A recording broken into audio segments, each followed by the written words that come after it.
নাগরিক পূজা এবং পূর্বে আজকের এই সর্বদলের নতুন বিভিন্ন পর্যায়ে নেতৃবৃন্দ,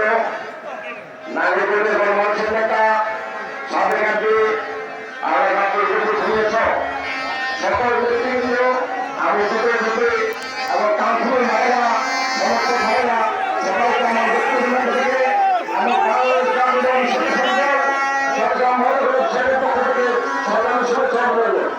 বক্তব্য নেতৃত্ব রাখবেন, জেলার নেতৃত্ব রাখবেন। আমরা যারা নাগরিকের সন্তান, নাগরিকের বাইরে বসবাস করি, আমরা সবাই একটা চাইবো, একটা জিনিস আপনাদের কাছে চাওয়া, সুস্থ সুন্দর ভাবে এই আগের থেকে আরো ভালো হবে, উত্তর সফল কামনা করবে, নতুন যে নেতৃত্ব আসবে ওই নেতৃত্বের প্রতি সবাই আস্থা রাখবেন, সবাই আস্থা রাখবেন, তাদের নেতৃত্ব করবেন, সবাই আমাদের মাঝে এখন উপস্থিত হয়েছেন কেন্দ্রীয় বিএনপির সম্মানিত সদস্য আমাদের শ্রী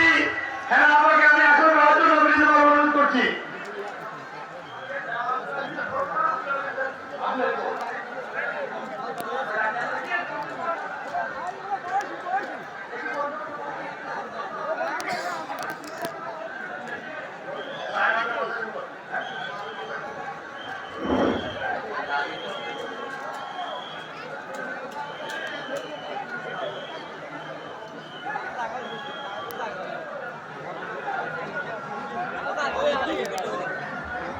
ইতিমধ্যে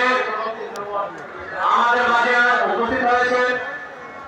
আমাদের বিএনপির জাতীয় নির্বাহী কমিটির সম্মানিত সদস্য কুমিল্লার দল জনাব অ্যাডভোকেট হেনা আলাউদ্দিন আপা আমাদের মাঝে উপস্থিত হয়েছেন। আমরা আজকের এই সম্মেলনের পক্ষ থেকে